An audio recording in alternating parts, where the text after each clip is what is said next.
Si tu es encore là, c'est que quelque chose t'a accroché, et ce n'est probablement pas de la motivation. C'est peut-être un malaise. Un truc simple mais inconfortable. Tu sais que ta vie pourrait être différente, mais elle ne l'est pas. Et la vraie question n'est pas pourquoi tu échoues. La vraie question, c'est pourquoi tu continues à tolérer ça. Parce que, soyons clairs, personne ne va venir réorganiser ta vie à ta place. Pas une opportunité magique, pas un mentor invisible, pas un déclic extérieur. Tout ce que tu vis aujourd'hui est déjà le résultat de tes choix passés. Même tes non-choix sont des choix. Maintenant, je vais te dire quelque chose de désagréable. Tu n'as probablement pas un problème de capacité, tu as un problème de répétition, tu sais déjà quoi faire. Mais tu ne le fais pas assez longtemps pour que ça devienne réel. Et ça, c'est exactement la zone où la plupart des gens se mentent à eux-mêmes. Ils commencent, ils arrêtent, ils recommencent, et ils appellent ça essayer. Non, ce n'est pas essayer, c'est abandonner en boucle. Laisse-moi casser une idée dangereuse.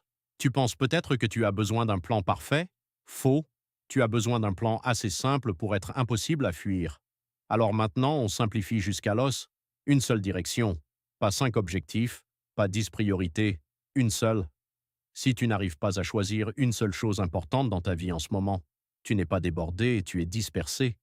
Et la dispersion est une forme déguisée d'inaction. Ensuite, il y a une règle que tu vas probablement sous-estimer. 30 minutes par jour. Pas quand tu veux, pas quand tu es motivé, tous les jours. Et surtout, dans ces 30 minutes, il n'y a pas de négociation, pas de téléphone à côté, pas de «je regarde juste un message». Parce que ton problème n'est pas le temps, c'est l'interruption. Et chaque interruption détruit ton niveau de profondeur mentale. Maintenant, écoute bien ça. Si tu fais ça pendant 3 jours, tu ne verras rien. Si tu fais ça pendant 7 jours, tu douteras. Si tu fais ça pendant 14 jours, tu voudras arrêter. Et c'est précisément à ce moment-là que la majorité des gens échouent et pas au début, mais juste avant que ça commence à marcher. C'est presque ironique. Le succès est souvent juste derrière l'ennui, derrière la répétition, derrière le «ça ne sert à rien». Mais le cerveau humain interprète ça comme un échec, alors il fuit, et il retourne au confort. Maintenant, je veux tester une hypothèse chez toi.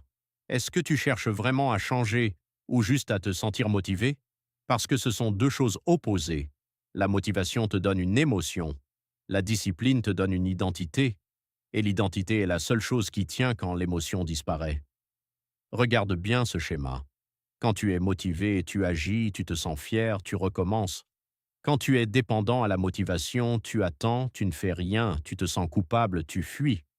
C'est un circuit fermé, et la plupart des gens vivent dedans pendant des années.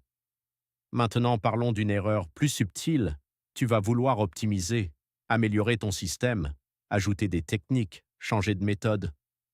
Mais dans 90% des cas, ce n'est pas un problème de méthode. C'est un problème d'exécution.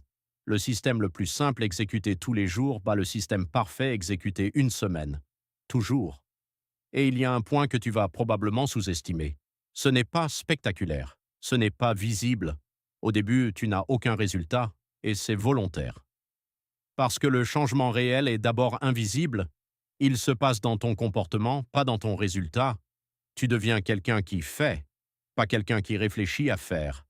Et un jour, sans prévenir, la réalité commence à suivre. Mais seulement après une accumulation, pas avant. Donc si tu cherches une transformation rapide, tu es déjà en train de perdre le jeu. Maintenant, je vais être très direct.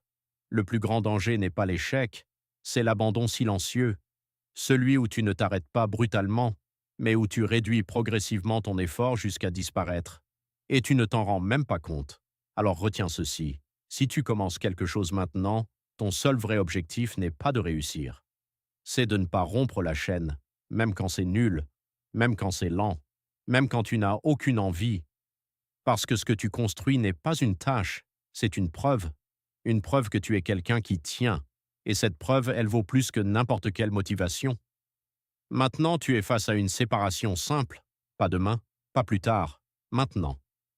Soit tu continues à consommer des idées, soit tu deviens quelqu'un qui les exécute. Et dans quelques mois, il n'y aura pas besoin de discours. On verra simplement la différence dans ta vie, et ça, c'est la seule vérité qui compte.